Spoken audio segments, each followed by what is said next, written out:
if you're sitting comfortably. Conference, I want to talk to you today about two futures, about a choice of two futures for our country and for our world. You know, there are times in history when fundamental decisions have to be made, decisions guided by our values and by our hopes for future generations, choices that involve standing up for what is right. This is such a moment.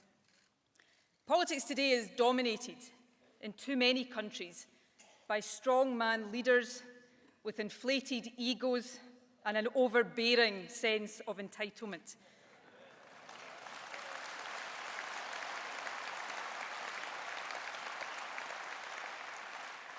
The UK has a Prime Minister who has acted unlawfully.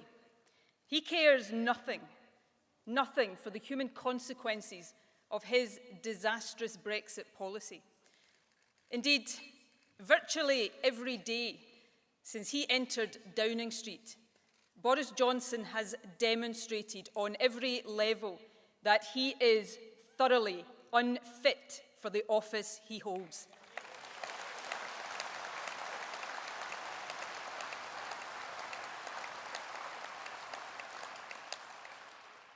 And across the Atlantic, the current incumbent of the White House, in just his latest outrage, has allowed a war in the Middle East to re-erupt. Conference, let us today make clear our strong opposition to Turkish aggression in northern Syria.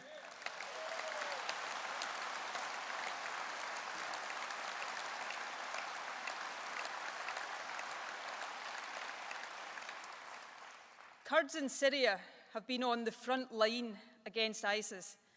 Now they and their children are being bombed. What is happening is unconscionable. It must stop now.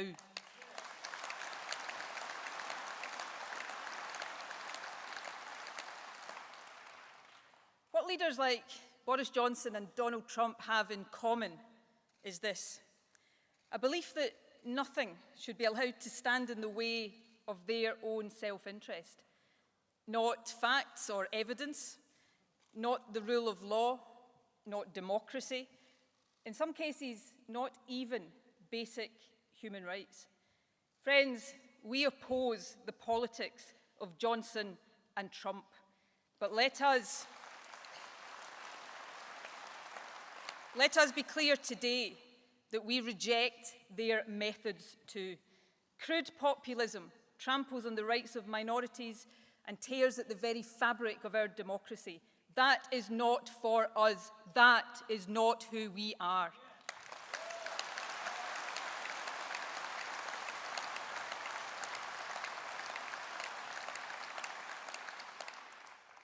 These can seem like dark times, but there is light and there is always hope. Progressive values are being fought for in Europe. Young people are taking a stand for their future.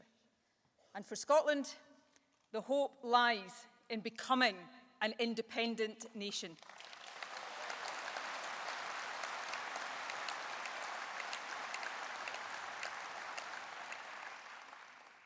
Be in no doubt about this. We are winning the case for independence.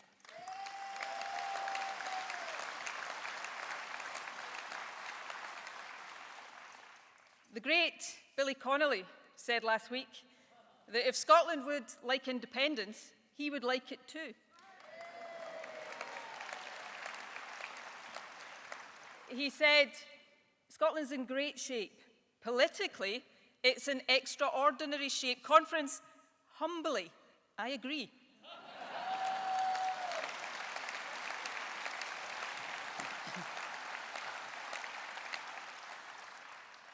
And as for Scotland putting up with governments we don't vote for, he said they won't take it anymore. Though in true Biggian style, he used a less polite word than it, but you get the drift. And he is right. We won't take it anymore. We shouldn't take it anymore. It is time to take charge of our own future. It is time, Conference, for independence.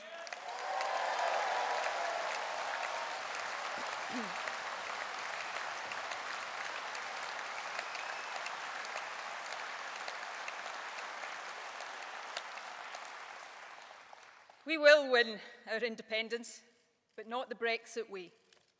Not by undermining democracy, demonising those who disagree, and plastering lies on the side of a bus. We will win by inspiring and persuading. So let us resolve today that how we campaign for independence will always, always reflect the open, tolerant, inclusive and democratic nation we are determined to build.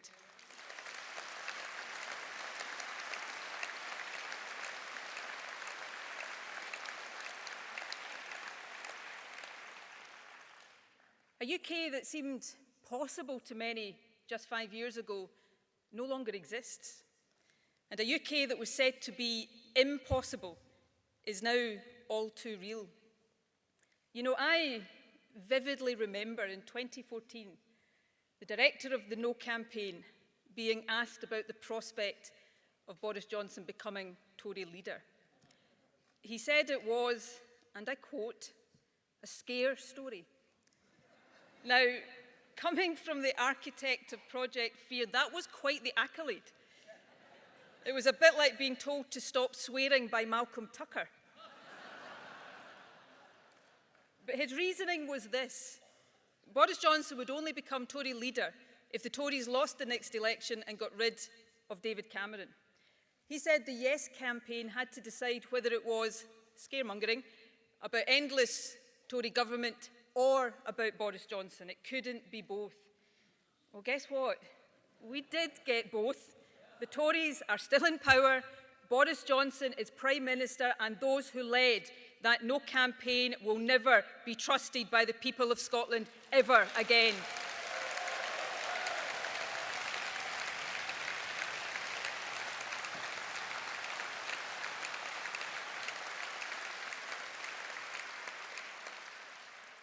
They told us to vote no to stay in the EU. They told us that we would lead the UK. They said we would enjoy a union dividend. But instead we've suffered years of Tory austerity. We face job losses and a Brexit recession. We're even having to plan for shortages of food and medicine. Friends, I don't know about you, but I think there is something else we are short of. Scotland is short of an abject apology from the Tories, Labour and the Liberals for all of those broken promises.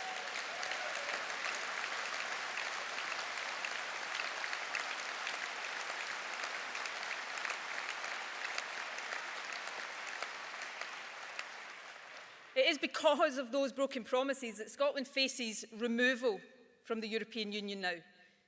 Brexit is a disaster.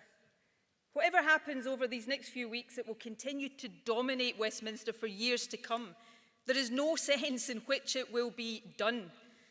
Now, we don't know yet whether the UK will leave with a deal or without, but we do know that neither of these outcomes is in Scotland's interest. A no-deal Brexit is unthinkable. And for the Scottish Tories in particular, to back such an outcome is simply unforgivable.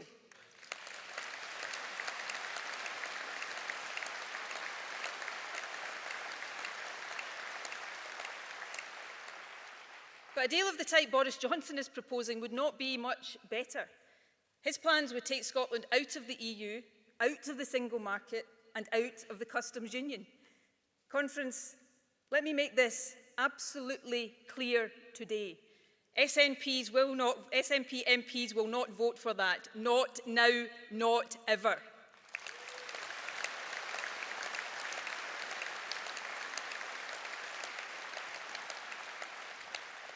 It will leave us facing a future relationship with the EU that is even more distant than that envisaged by Theresa May. Gone from Boris Johnson's plan is any guarantee of protection for environmental rights, food safety, consumer rights, workers' rights. All of that has been sacrificed on the altar of a trade deal with Donald Trump. And on that issue, I have a message for this and any future UK government. If you ever try to barter with the quality of Scotland's food or the beauty of our environment, and if you ever dare put Scotland's precious NHS up for sale, the SNP will fight you every single step of the way.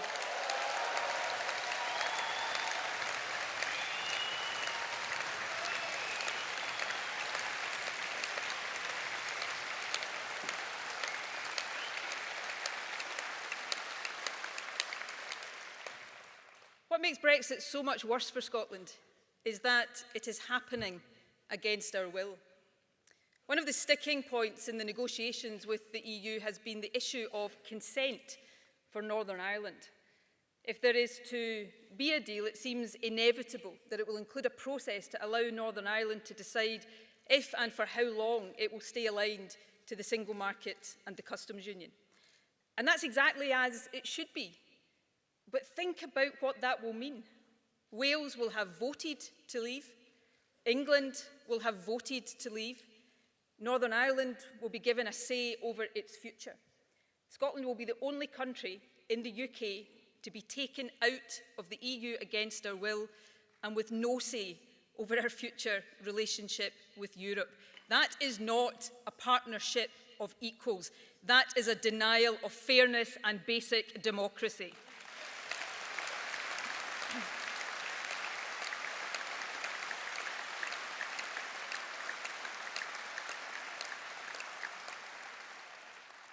Brexit is a disaster, but it is a symptom of a deeper problem. That problem is the Westminster political union. For Scotland, Brexit shows that the Westminster system is broken, and it is broken utterly beyond repair. Conference, we have a cast iron mandate for an independence referendum. That fact is beyond doubt.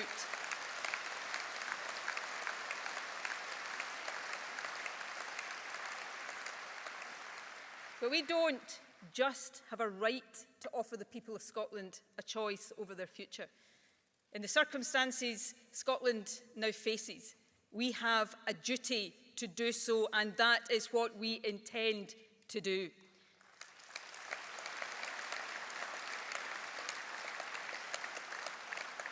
But let me be clear about this. The process by which we choose Scotland's future must be capable of actually achieving independence.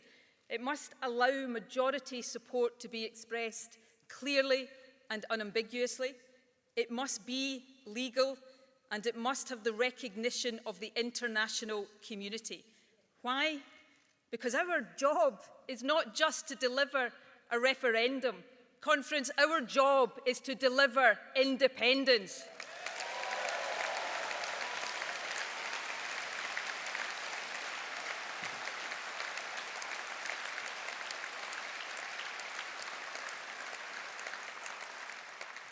And my call is that the referendum must happen next year, and we are getting ready.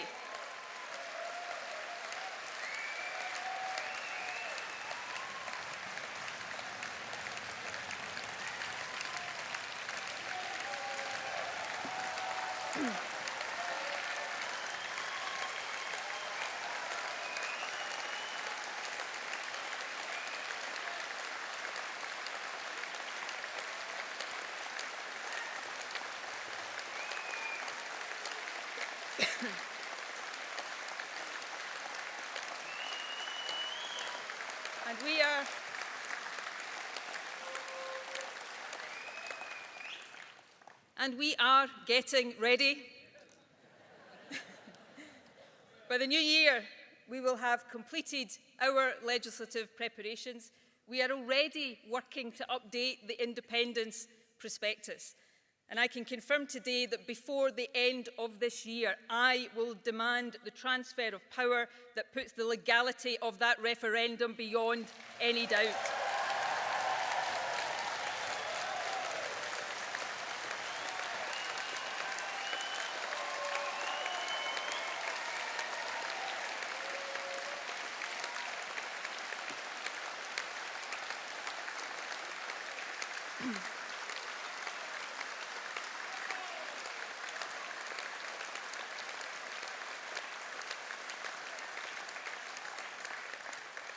And friends, when I do, the question should not be to the SNP, what will we do if Westminster refuses? The question should be demanded of the Westminster parties. What gives you any right to deny people in Scotland the ability to choose our own future?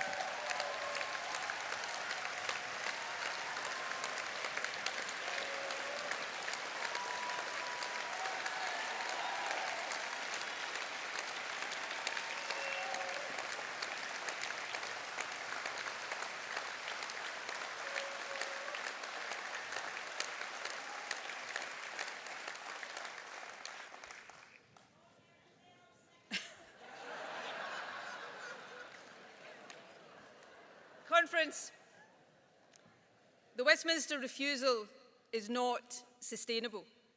We can already see the cracks appearing. The Labour leaderships in London and Wales have recognised our right to choose. They make Scottish Labour look even more ridiculous than normal.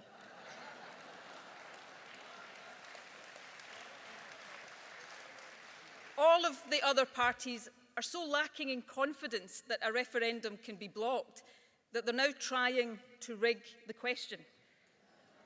Just like us, they know there is going to be a referendum, and they know that when there is, Scotland will choose independence.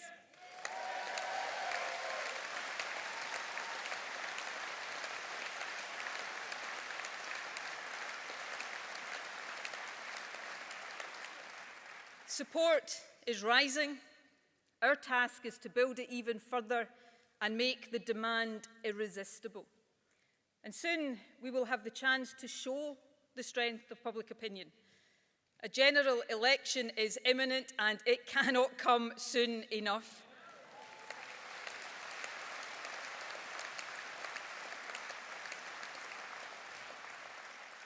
When it does, our message will be clear, simple and unambiguous. Vote SNP to demand independence and secure Scotland's right to choose.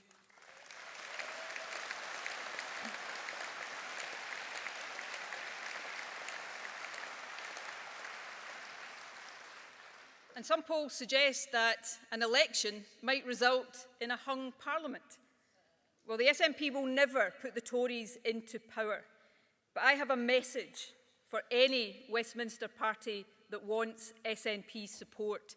If you don't respect Scotland's right to choose our own future at a time of our own choosing, don't even bother picking up the phone.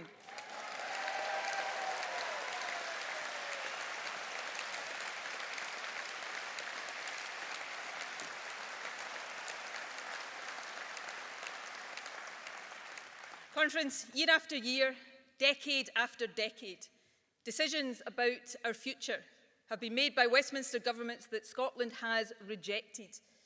Those decisions have taken their toll on Scotland, and they have shattered the case for the Union. For some people, that case will have rested on the great nationalised industries of the post-war era.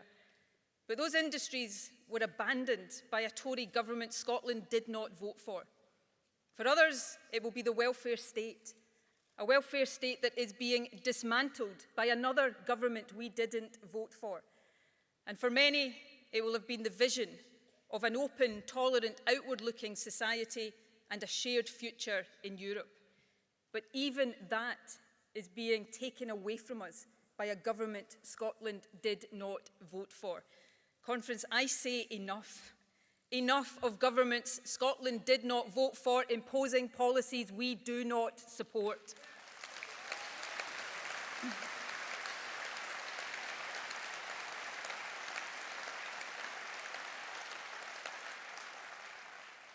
You know, when I talk to people who are now open to independence, even though they voted no in 2014, what strikes me is this.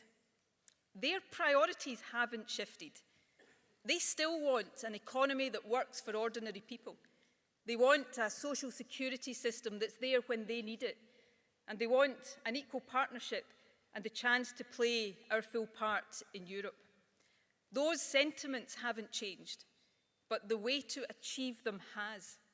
The commitments made to the post-war generations have been broken, but the just and the fair society that was promised can still be realised. It will be realised now when together we win our country's independence.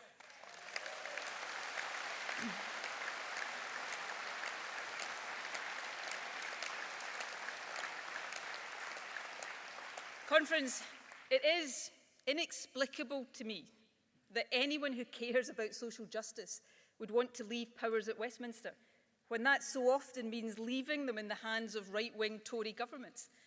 And I think it would be inexplicable today to the pioneers of the Scottish Labour Party. James Maxton, one of the great figures of the Labour movement, spoke about the campaign for Home Rule back in the 1920s. His words are worth quoting in full, so please indulge me. "Give us our Parliament in Scotland," he said. "Set it up next year. We will start with no traditions. We will start with ideals. Men and women will spend their whole energy, their whole brain power, their whole courage and their whole soul in making Scotland into a country in which we can take people from all nations of the earth and say, this is our land, this is our Scotland, these are our people, these are our men, our works, our women and children. Can you beat it?" Conference, if that's not a modern-day definition of independence, I don't know what is. It's time to complete that Home Rule journey. It is time for independence to build a better society.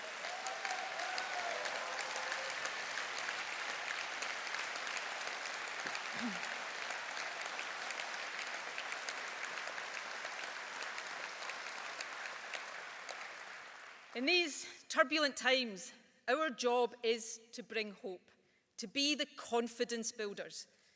And the best place to start is always with the facts. Scotland's national income is higher per head than countries like France, Japan, and New Zealand. So do not ever let anyone tell you that Scotland is not rich enough to be independent, because we most certainly are.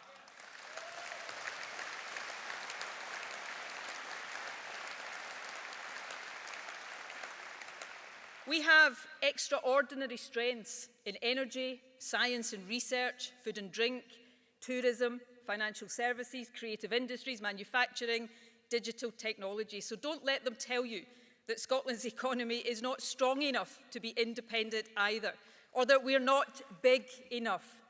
7 out of the 10 wealthiest developed countries are of a size similar to or smaller than Scotland. From Luxembourg to Ireland, from Austria to Switzerland and Norway, countries of our size are leading the world, and they tend to be happier as well.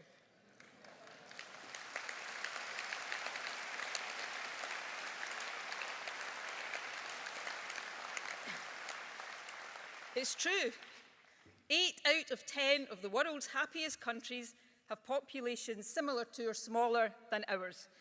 Now, I'm not aware of the unionist parties trying to tell us that we're too miserable to be independent yet. But when that day inevitably comes, you now know the answer. Conference, the serious point is this. We are a wealthy country, bursting with talent and potential.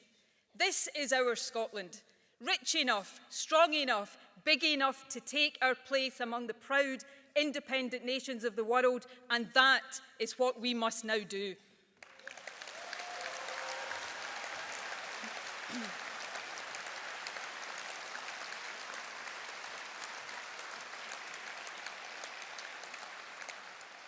Brexit in any form puts our prosperity at risk, so we must reject a post-Brexit race to the bottom and embrace instead a race to join that top tier of independent nations. And consider this, as an independent European country, Scotland will have a unique advantage. We will be in the EU single market and the closest neighbour to our friends in the rest of the UK, a bridge between Europe and the UK, making our country a magnet for global investment. Conference, that's what I call the best of both worlds.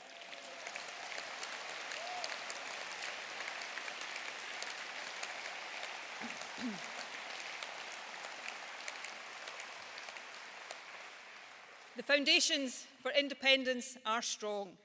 The value of independence lies in the opportunity to build a fairer country. The twin hallmarks of this Tory government have been welfare cuts for the poor and tax cuts for the rich. Pensioners are being shortchanged too. The UK state pension is the lowest in the developed world. To add insult to injury, Westminster has robbed women born in the 1950s of their pension entitlement. That is shameful. Conference. The SNP stands with the WASPy women. The UK government must give them back the money that is theirs by right.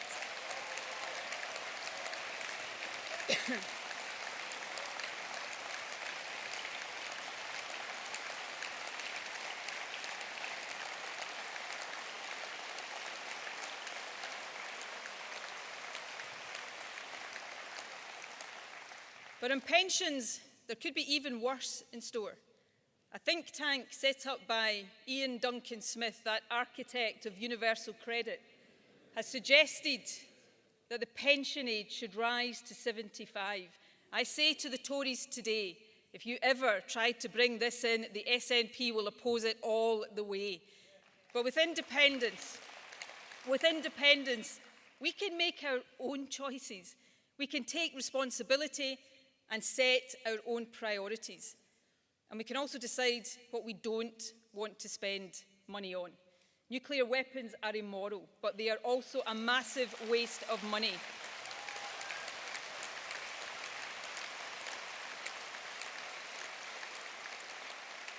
With independence, we can and we will get rid of Trident nuclear missiles from the Clyde once and for all.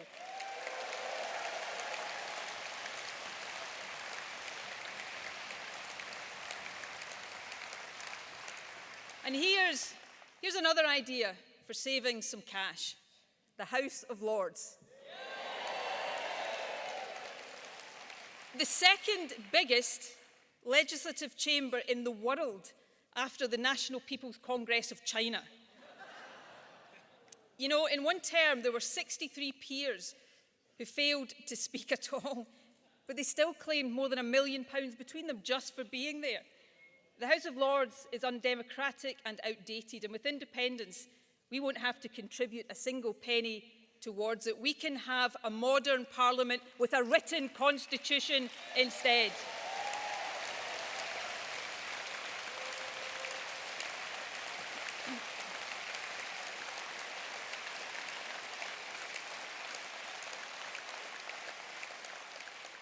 Our task is to build confidence in the strength of our economy and in our vision of a fairer, more democratic country. And through our actions in government, we will continue to build confidence in the value of decision-making here in Scotland. It was the Czech writer turned politician Václav Havel who said, "Vision is not enough. It must be combined with venture. It is not enough to stare up the steps. We must step up the stairs." So let me tell you how we are stepping up for a better Scotland. The most important obligation, moral obligation, we owe to future generations is to bequeath to them a planet in good health.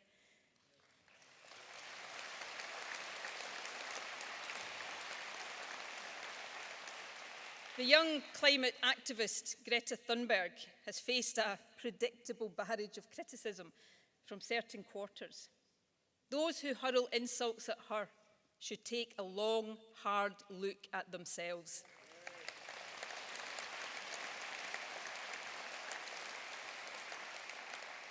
Yes, her message can be uncomfortable for political leaders. That's the point. And she is absolutely right to challenge us to do more. And so are the millions of young people around the world who are campaigning alongside her. They are doing the world a service, and we thank them for it.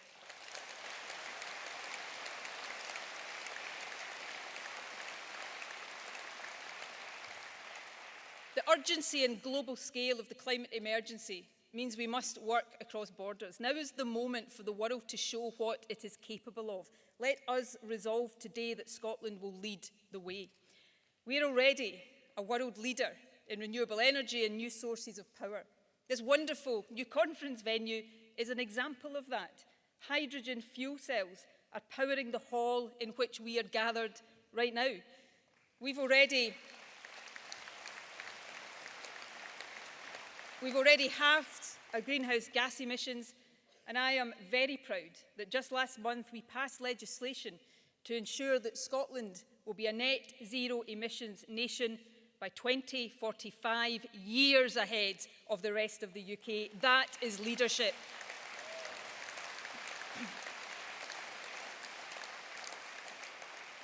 From electric cars to electric trains and even electric planes, we are leading the way. Of course, the climate emergency demands that there are some new technologies we must say no to. Earlier this month, we set out our final policy on unconventional oil and gas.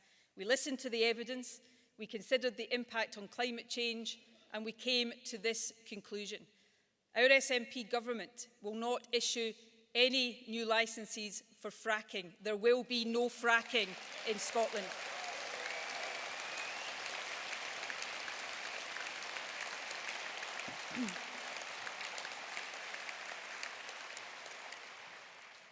You've probably heard the phrase, think globally, act locally. It's an idea attributed to a Scot, the planner and conservationist Patrick Geddes, from his writing 100 years ago. And it sums up the challenge we face today. Scotland is leading globally, but we must support local action too. We are investing £500 million in new bus infrastructure to make journeys faster, greener and more convenient. We want people to walk and cycle more too, reducing our carbon footprint and improving our health. So I can announce today new investment for local projects the length and breadth of our nation. From Ayr to Aberdeen, a fund of £27 million will support more than 200 schemes to make it easier for people to cycle and to walk. That is acting locally as we lead globally in making our contribution to tackling the climate emergency.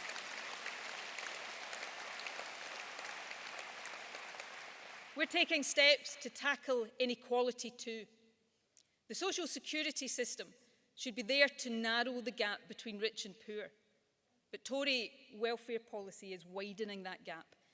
8,500 Scottish families have already had their income cut by the universal credit to child limit. By the time it is fully rolled out, up to 20,000 children will have been pushed into poverty. Contrast that with the work of our Scottish Government. We are introducing the new Scottish Child Payment. That has been described by the Child Poverty Action Group as a game changer. The first payments of £10 per week will be made by Christmas next year. When it is fully implemented, more than 400,000 children will benefit. And let me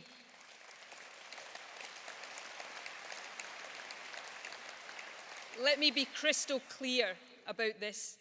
The Scottish Child Payment will have no two-child cap and no abhorrent rape clause.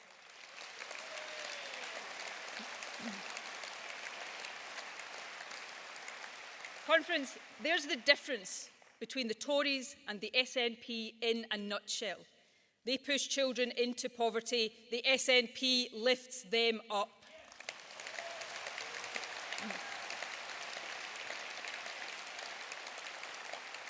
We know that injustice extends beyond financial inequality. We have a responsibility to help all those who are vulnerable. We've already taken important steps to protect women and girls from domestic abuse. Scotland has led the way with groundbreaking legislation that criminalises psychological as well as physical abuse. But organisations like Scottish Women's Aid have told us to go further. We need to change the reality that for women and their children, often the only way to escape an abuser is to flee their home. For too many, that results in the victims of abuse becoming homeless. So I can announce today that within this parliamentary term, we will introduce a new law to establish emergency protective orders. Conference, it should not be the victims of abuse who lose their homes, it should be the perpetrators, and these orders will make that happen.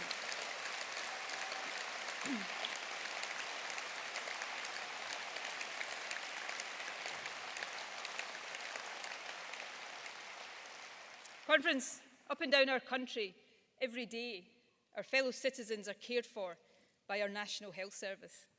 In hospitals, health centres, and in people's own homes, our fantastic NHS and social care staff are hard at work. Let us thank them today for all that they do.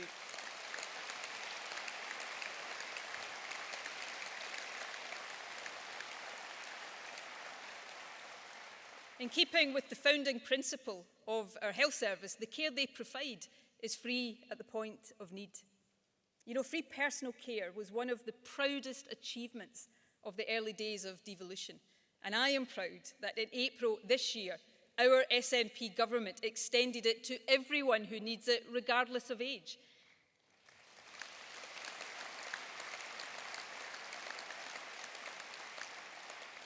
The principle behind free personal care is the same as free healthcare. If you need help, you should get it. But despite that principle, many people of all ages still have to pay for non-residential social care services. I know from my own constituency experience that charges can be a real barrier to people accessing the support they need. And if they can't get that support in their own homes, they're more likely to end up in hospital. So today, I make this pledge. If I am re-elected as First Minister at the Holyrood elections, then over the next Parliament, the SNP will scrap non-residential social care charges for everyone.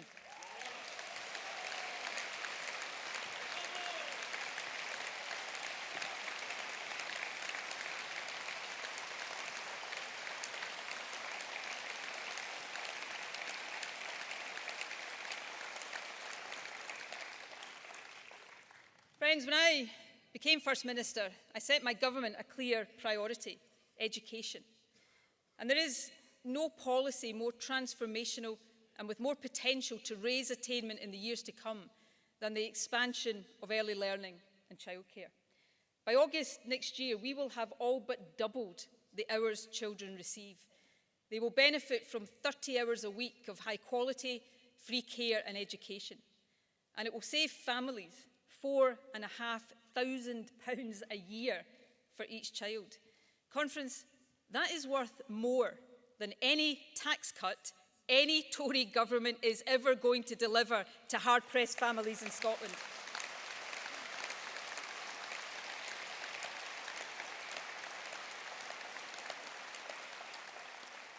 But we will not stop there. We are consulting already on the next phase of our expansion. We will have more to say on this in the months to come. But I am making one important commitment today. If the SNP is returned to government after the next Holyrood election, we will expand childcare into the school holidays for primary pupils from the poorest backgrounds.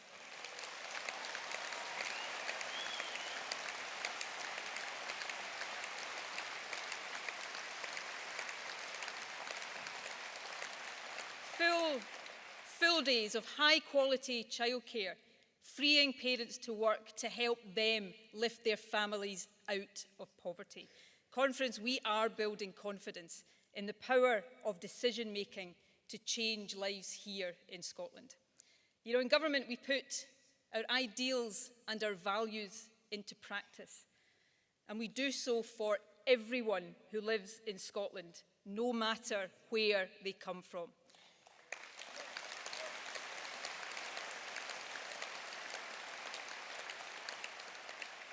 We believe in equal rights.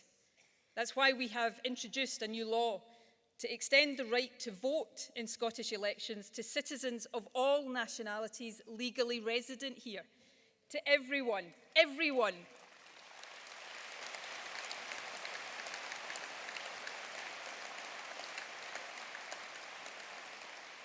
to every single person who chooses to make our country their home. My message is this: you are welcome here, we value you. With all our hearts, we want you to stay, and you have as much right to vote in our country's elections as anyone else does.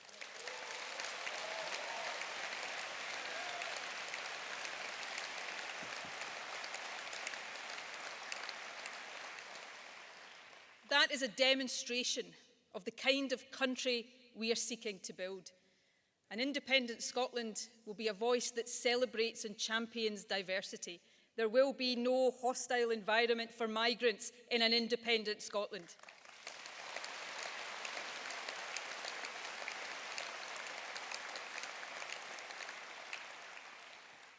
And the SNP will always speak up without fear or favour for democracy and human rights.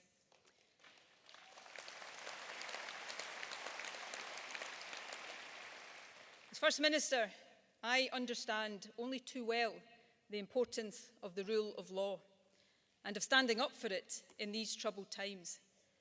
But any law that sends politicians to prison for organising a vote is a law that surely needs to change.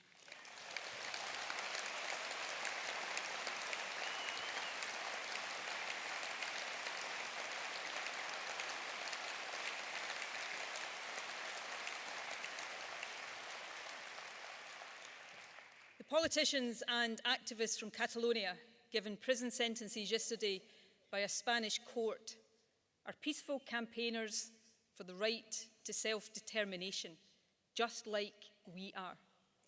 I can't imagine what they and their families are going through, but I do ask you to join me today in sending them our support and our solidarity.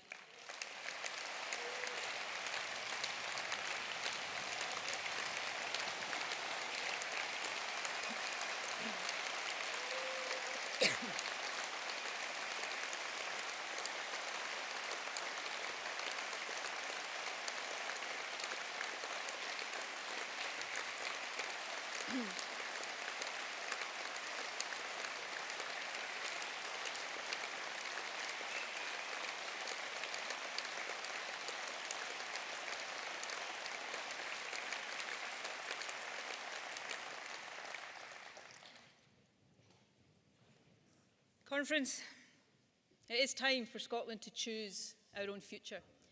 It is time to reclaim our independence. I don't know about you, but I am utterly sick of Westminster.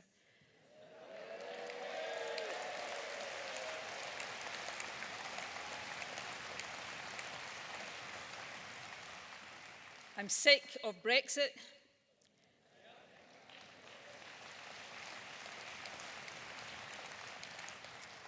And I've had more than enough of people like Jacob Rees-Mogg lording it over us while lounging across the benches of the House of Commons as if he owns the place. Actually, come to think of it, he probably does own the place.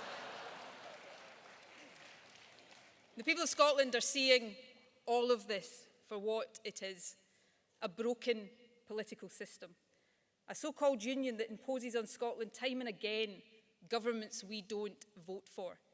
That system is unsustainable, and Conference, its time is coming to an end.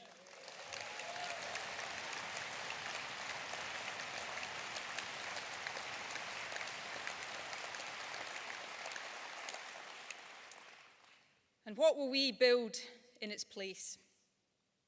Take a moment to remember those heady, invigorating, life-affirming days in the late summer of 2014. Days when anything seemed possible, when the dream of working as if we lived in the early days of a better nation was more than just the words of a poet. And now capture that spirit as we look forward to the future. Scotland's contribution to human progress down the ages is immeasurable.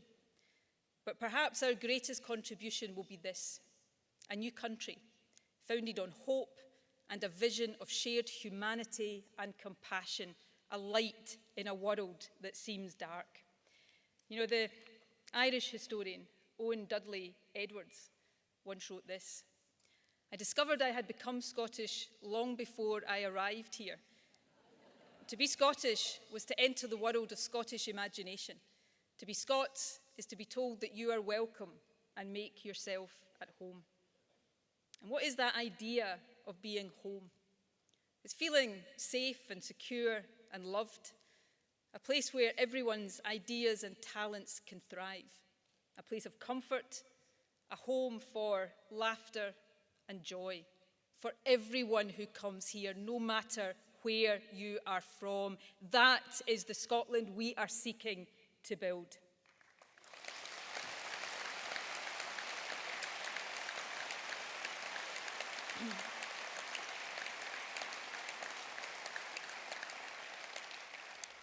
Friends, these are turbulent times. None of us have known anything like it. But we do have guiding lights to chart our way: our spirit, our values, our vision, our commitment to empowerment and democracy, and our unshakable belief in the abilities and the wisdom of the Scottish people. It is time to place Scotland's future in Scotland's hands.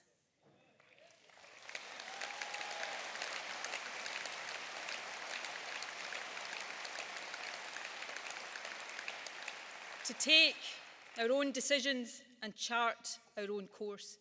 It is time to play our part in building a better world. Friends, in the immortal words of Robert Burns, it is coming yet for all that. The world